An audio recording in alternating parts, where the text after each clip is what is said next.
మీకెప్పుడైనా మదిలో ఒక ప్రశ్న మెదిలిందా? ఈ విషయంలో మనం ఒంటరిగా ఉన్నామా అంటూ. భూమికి బయట ఇంకెక్కడైనా జీవం ఉందా అని. ఇప్పటివరకు శాస్త్రవేత్తలు జీవం కోసం వెతుకుతున్నప్పుడు భూమి లాంటి పరిస్థితులే అవసరమేమో అనుకున్నారు. ముఖ్యంగా నీరు ఉందా లేదా, టెంపరేచర్ సరిపోతుందా అనే విషయాలకే ఎక్కువ ఇంపార్టెన్స్ ఇచ్చారు. కానీ ఇప్పుడు యూనివర్సిటీ ఆఫ్ అరిజోనాకు చెందిన డాక్టర్ డానియల్ అపాయ్ ఈ కోణాన్ని పూర్తిగా మార్చేస్తున్నారు. ఆయన అభిప్రాయం ప్రకారం ఈ గ్రహం మీద జీవం ఉండొచ్చా అనేదే కాదు, ఏ జీవం బతికే అవకాశం ఉంది అనేదే కొత్త అంశం. అదే ఈ కొత్త మోడల్ సారాంశం కూడా. మనం భూమిపైన చూస్తే ఒంటెలు ఎడారిలో బతుకుతాయి కానీ మంచు ప్రదేశాల్లో కాదు కదా. అలాగే జీవము ఒక్కదానిలో ఉండదు. ఒక్కో జీవికి ఒక్కో వాతావరణం అవసరం. ఈ పద్ధతిని వారు క్వాంటిటేటివ్ హ్యాబిటబిలిటీ ఫ్రేమ్వర్క్ అంటారు.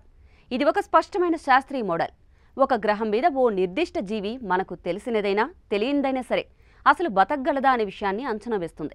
టెంపరేచర్, వాయువు పరిమాణం, ఆ జీవి శరీర వ్యవస్థ ఇవన్నీ కలిపి పరిశీలిస్తారు. ఈ మోడల్ను వారు TRAPPIST-1e అనే భూమి లాంటి గ్రహం మీద పరీక్షించారు. దీని మీద మిథనోజన్స్ అనే సూక్ష్మజీవులు బతికే అవకాశం దాదాపు 69% అని తేలింది. ఇవి ఆక్సిజన్ అవసరం లేకుండానే బతికే జీవులు. భూమిపైనే అత్యంత పురాతన జీవాలుగా ఇవి గుర్తింపు పొందాయి కూడా. ఇక్కడితో ఆగకుండా వారు మంగళగ్రహం, జూపిటర్ ఉపగ్రహమైన యూరోపా మీద కూడా ఈ మోడల్ను ప్రయోగించారు.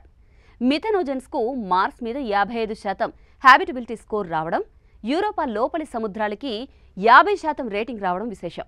అంటే ఇవి కూడా పరిశోధనలకు అనువైన ప్రదేశాలే అన్నమాట. అంతేకాక సైనోబాక్టీరియా అనే సూక్ష్మజీవులపై కూడా ఈ పరీక్షలు జరిపారు. ఇవి మన భూమిలో, నీటిలో లేదా తడి ప్రదేశాల్లో కనిపించే జీవులు. వీటికి TRAPPIST-1e వంటి వాతావరణాల్లో బతికే అవకాశం 13 నుంచి 80% మధ్యలో ఉంటుంది. ఇది అక్కడి పరిస్థితులపై ఆధారపడి ఉంటుంది. ఈ మోడల్ వల్ల మనం తెలుసుకున్నదేంటంటే, జీవం కోసం భూమి లాంటి ప్రదేశాలకే పరిమితం కాకుండా ఇతర రకాల వాతావరణాలపై కూడా దృష్టి పెట్టాలి. మన భూమిపైనే ఎన్నో రకాల జీవులు భిన్న పరిస్థితుల్లో బతుకుతున్నాయి. ఇవి మనం ఎంత వైవిధ్యమైన జీవన రూపాలను ఊహించాలో ఒక బలమైన గైడ్లైన్ ఇస్తాయి. డాక్టర్ డానియల్ అపాయ్ తన బృందంతో కలిసి భూమిలో కఠిన వాతావరణాల్లో బతికే జీవులను సేకరిస్తున్నారు. వీటిని చూసి అంతరిక్షంలో జీవం బతకగలదా అనే విషయం స్పష్టంగా తెలుసుకోవచ్చు. ఇది ఏం చిన్న విషయం కాదు. రేపు టెలిస్కోప్లు జీవానికి సంబంధించిన జాడలు పట్టుకున్నా ఆ జీవం అక్కడ బతికే అవకాశం ఉందా అని ఈ మోడల్ చెప్పేయగలదు. మన విశ్వం చాలా పెద్దది. జీవం ఉండే చోటులు కూడా భూమి కంటే భిన్నంగా ఉండొచ్చు.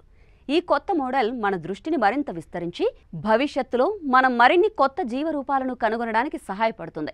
మనం ఈ విషయంలో ఒంటరి కాదని తెలుసుకోవడానికి ఇదొక కొత్త ఆశయాన్ని అందిస్తోంది.